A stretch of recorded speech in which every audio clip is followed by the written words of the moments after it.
മാറി താമസിക്കാൻ പോകുന്ന രണ്ടുപേരായിരുന്നു ബിജുവും ഭാര്യ സന്ധ്യയും.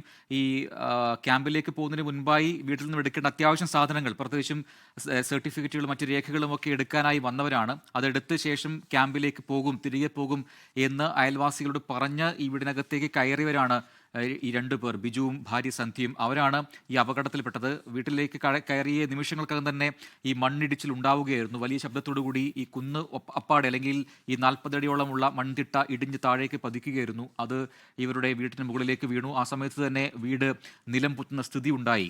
അതിനകത്താണ് ഒരു സ്ലാബിനടിയിലായി ഇപ്പോൾ ഇവർ കുടുങ്ങിക്കിടക്കുന്നത്. എന്തായാലും രണ്ടുപേരും സംസാരിക്കാൻ കഴിയുന്നു എന്നുള്ളതാണ് ആശ്വാസമാകുന്നത്. അലൻ, ഈ ബാക്കി ഉള്ള വീടുകളുടെയൊക്കെ അവസ്ഥ എന്താണ്? നമുക്കിപ്പോൾ അത് കൃത്യമായി ഈ രാത്രിയിൽ പറയാൻ കഴിയില്ലെങ്കിലും ആ മേഖലയിൽ ഏതാണ്ട് ഒരു 10-20ഓളം അധികം വീടുകളുണ്ട് എന്നാണ് ഞാൻ മനസ്സിലാക്കുന്നത്. അതിനെല്ലാം മുകളിലേക്ക് മണ്ണിടിഞ്ഞ് വീണ നിലയിലാണോ? അല്ല, ഈ മേഖല ഇത് ലക്ഷം വീട്, അടിമാലി ലക്ഷം വീട് കോളനി എന്ന് പറയുന്ന മേഖലയാണ്. ഈ മേഖലയിൽ 60ഓളം കുടുംബങ്ങളാണ് വിവിധ വീടുകളിലായി താമസിക്കുന്നത്. 4 സെന്റ് വീതമാണ് ഓരോരുത്തർക്കും ഉള്ളത്. അതുകൊണ്ട് അടുത്തടുത്ത വീടുകളിലായി തിങ്ങി പാർക്കുന്ന ഒരു പ്രദേശമാണ് ഇവിടമാണ് ഇത്തരത്തിൽ അപകടം സംഭവിച്ചിട്ടുള്ളത്. അതായത് ഈ നിലവിൽ ഈ മൺതിട്ട ഇടിഞ്ഞു വന്നപ്പോൾ തന്നെ ഇവിടുത്തെ വൈദ്യുതി ബന്ധങ്ങൾ പൂർണ്ണമായും വിച്ഛേദിക്കപ്പെട്ടിട്ടുണ്ട്. അതുകൊണ്ട് ഈ പ്രദേശം ആകെ ഇരുട്ടിലായിരുന്നു. ഇപ്പോൾ ഈ ഫയർഫോഴ്സിന്റെ അടക്കമുള്ള ലൈറ്റുകൾ എത്തിച്ചതിന് ശേഷമാണ് ഈ പ്രദേശത്തിന്റെ എന്താണ് ദുരന്തം സംഭവിച്ചത് എന്നതിനെ സംബന്ധിച്ചൊരു വ്യാപ്തി നമുക്ക് മനസ്സിലാക്കാൻ വേണ്ടി കഴിഞ്ഞത്. ഇപ്പോൾ ഈ ലൈറ്റ് ഉൾപ്പെടെ സ്ഥാപിച്ച ശേഷം ഈ ഒരു വീടിന്റെ ഭാഗത്ത് മാത്രമാണ് ഒരു വെളിച്ചമുള്ളത്. അതുകൊണ്ട് ഇവിടെ മാത്രമേ ശ്രദ്ധ കേന്ദ്രീകരിച്ച് നിൽക്കുകയാണ്.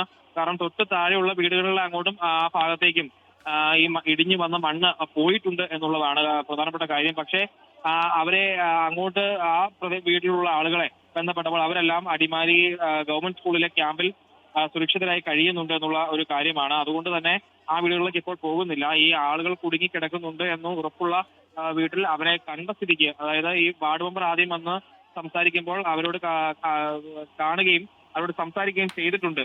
അവർ ഉള്ളിലുണ്ട് എന്നുള്ളത് അവർ മെമ്പറോട് പറയുകയും ചെയ്തിട്ടുണ്ട്. അതുകൊണ്ട് ഇവരെ പുറത്തെത്തിക്കുക എന്നുള്ളതാണ് ഏറ്റവും ആദ്യത്തെ കാര്യം.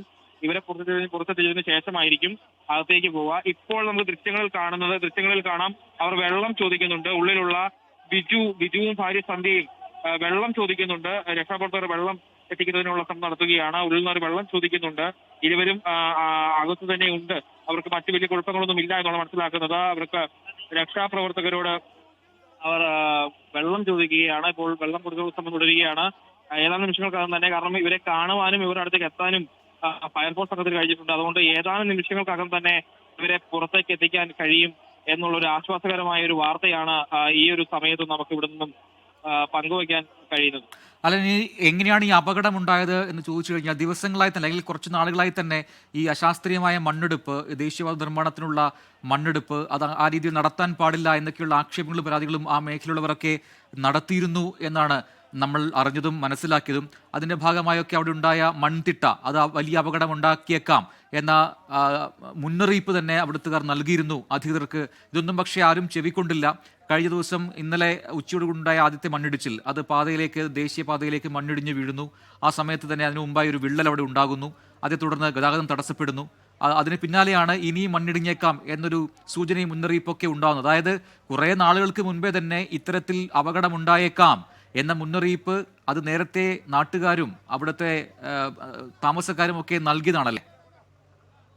അതെ, തീർച്ചയായിട്ടും ഈ നിർമ്മാണം ആരംഭിച്ചപ്പോൾ മുതൽ തന്നെ ഈ ഭാഗത്ത് നിർമ്മാണ പ്രവർത്തനം നടത്തരുത്, ഇങ്ങനെ ഈ കൊടും തൂക്കായി ഈ ഭാഗത്ത് മണ്ണ് എടുത്തു വെക്കരുത് എന്നുള്ളത് വലിയൊരു പരാതിയായി തന്നെ ഇവിടുത്തെ പ്രദേശവാസികൾ ഇവിടുത്തെ പൊതുപ്രവർത്തകർ ഒന്നടങ്കം പറഞ്ഞിരുന്നതാണ്. കാരണം അത് ഏറ്റവും പ്രധാനമായി നമുക്ക് പറയാൻ വേണ്ടിയുള്ളത്, ഇവിടെ നിന്നും ഒരു 200 മീറ്റർ അകലെയാണ് വർഷങ്ങൾക്ക് മുൻപ് ഉരുൾപൊട്ടൽ ഉണ്ടാവുകയും ഒരു കുടുംബം മുഴുവൻ മണ്ണിനടിയിലേക്ക് പോവുകയും ചെയ്യുന്ന സങ്കടകരമായ കാഴ്ച കേരളം മൊത്തം കണ്ടത്. അതിന് തൊട്ട് താഴെയായി, അത് തൊട്ട് സമീപത്തായാണ് ഈ വലിയ കൊടുംതൂക്കായി നമ്മൾ ദൃശ്യങ്ങളിൽ കണ്ടതുപോലെ, രാവിലെ കണ്ട ദൃശ്യങ്ങൾ കണ്ടതുപോലെ കൊടുംതൂക്കായി മണ്ണെടുത്ത് വെച്ചത്. ഈ മണ്ണെടുത്ത് അത്രയും പൊക്കത്തിൽ വെച്ചത് കൊണ്ട് തന്നെയാണ് അവിടെ വെള്ളം കെട്ടിക്കിടക്കാനുള്ള സാഹചര്യം ഉണ്ടായി. തൊട്ടു മുകളിലുള്ള മണ്ണിടിച്ചിൽ ഭീഷണിയുള്ള മേഖലയാണ്. അവിടെ നിന്നാണ് ഈ ഒരു സാഹചര്യം ഉണ്ടായിട്ടുള്ളതെന്നാണ് നമുക്ക് ഇപ്പോൾ മനസ്സിലാക്കാൻ വേണ്ടി കഴിയുന്നത്.